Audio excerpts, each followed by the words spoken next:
Welcome back to Decoding Cybersecurity, the podcast where we unravel the complexities of cybersecurity and help you build a solid foundation for your career. I am Rakesh Nayam and I'm excited to dive into our second episode, which is all about security framework. At the time of recording this second episode, the first episode was released just 48 hours ago and the response has been terrific. Thank you so much for all your support and personal messages. They truly mean a lot to me. You may not be able to see how excited I am with the response, but you will definitely hear it out when you listen to today's episode. Let's dive in. Now, if you're new to cybersecurity or you've just started your journey, you may be wondering, what exactly are security frameworks and why do they matter? Simply put, security frameworks are structured sets of guidelines designed to help organizations manage and reduce cybersecurity risk. They offer a strategic way to approach security, giving businesses and professionals a blueprint to secure systems, protect sensitive data, and respond to threats. Today, we are going to take a look at some of the most important security frameworks used in the industry, including NIST, ISO 27001, and the CIS Controls. Let me repeat. NIST, which is NIST, ISO 27001, and the CIS Controls. Whether you are aiming to work in a security operations center, which is SOC, become a compliance officer, or simply boost your understanding of the field, these frameworks are essential tools that will guide your cybersecurity career. So let's jump right in.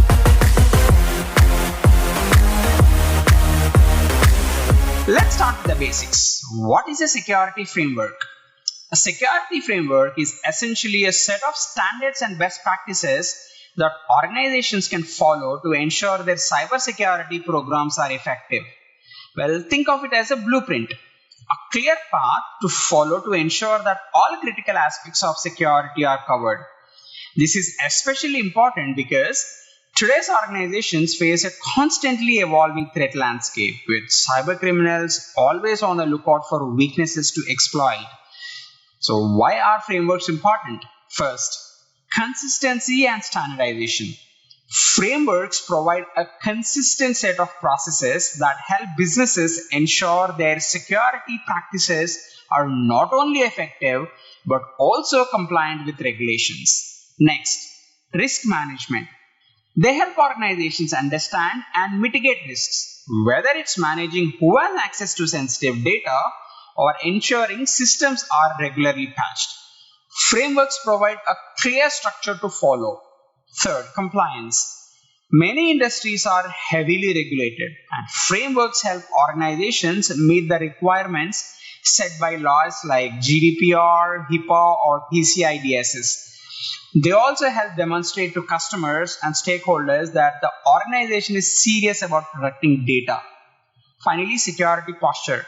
A well-implemented security framework improves an organization's security posture, meaning it strengthens its defenses against threats like ransomware, data breaches, and insider threats.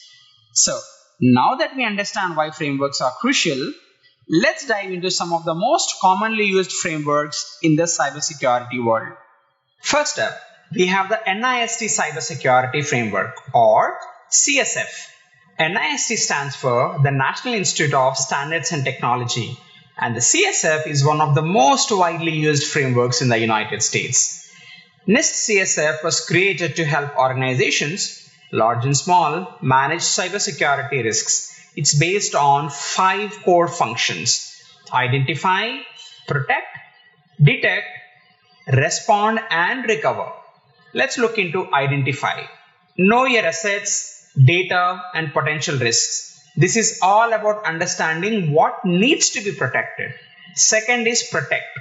It is implement safeguards to keep systems and data secure. For example, access controls, encryption, and firewalls. Third is detect. Monitor systems continuously to identify potential threats or breaches. Next is respond. Create a plan to act quickly and effectively when a security incident occurs. Finally, we have recover.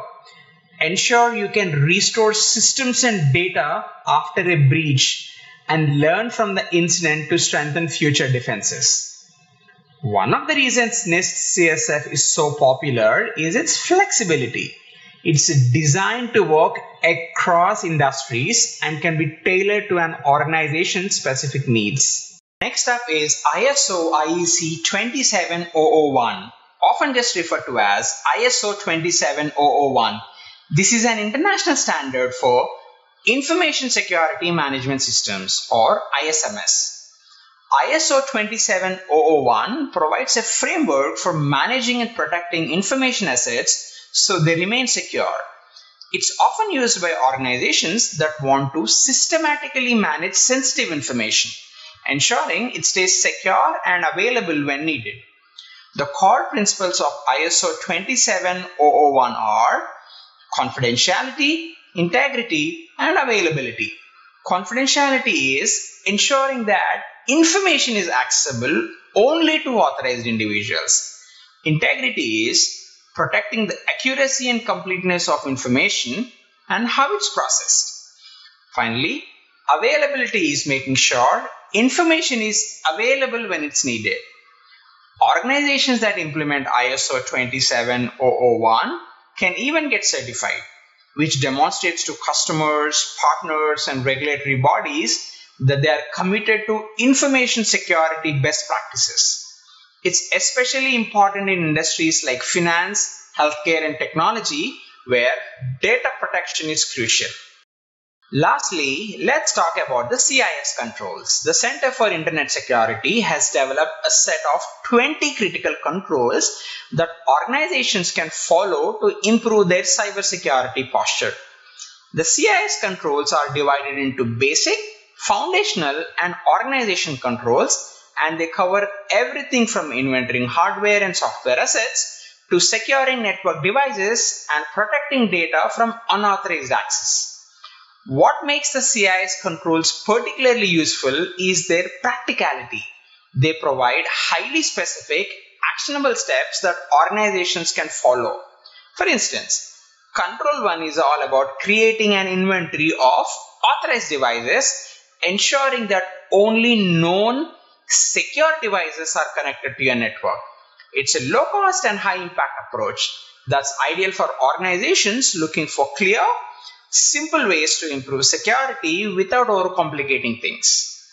These controls are updated regularly to stay current with the latest threats and technologies, which is why they are popular among both large enterprises and small organizations. So, how does these frameworks work in the real world? Let's imagine you are part of a cybersecurity team at a healthcare company. You've got tons of sensitive data, medical records, personal information, financial data, and you're responsible for making sure all of it stays secure. A security framework like ISO 27001 would help you create a management system that governs who has access to that data, how it's stored, and how it's protected from unauthorized access. At the same time, your team might use NIST CSF to guide the way you manage cyber risk across the organization, monitoring for potential breaches, creating a response plan, and ensuring you can recover quickly if a threat gets through your defenses. In another scenario, a small business might look to the CIS controls as a practical, hands-on way to improve security. Maybe they don't have a huge security budget, but they can still implement basic security controls like inventorying devices, enforcing strong password policies, and setting up basic intrusion detection systems. Security frameworks aren't just for big companies. They are for any organization that wants to protect its data, reduce risk, and improve its security posture. By now, I hope you have gained a clearer understanding of why security frameworks are so important and how they provide the structure that helps organizations defend against ever-evolving cyber threats. If you're just starting out in cybersecurity, I highly recommend learning more about these frameworks, as they'll give you valuable insights into how organizations manage risk, protect data, and ensure compliance with industry regulations. Some great resources to learn include our NIST's official website for details on the cybersecurity framework, the ISO IEC 27001 standard, which you can study through various courses or guides online, the CIS Controls. You can find free resources and guides at cisecurity.org. Understanding these frameworks is a major step forward in your cybersecurity career. They not only give you insight into how cybersecurity works at the organization level, but they also help you to see the big picture, something that's crucial as you move forward in this field. Thank you for tuning into today's episode. In our next episode, we'll be exploring the certification paths and helping you decide which certification path might be right for you. So stay tuned. As always, feel free to subscribe, share this podcast with others in the cybersec community, and connect with me on LinkedIn, Twitter if you have any questions or feedback. Until next time, stay secure.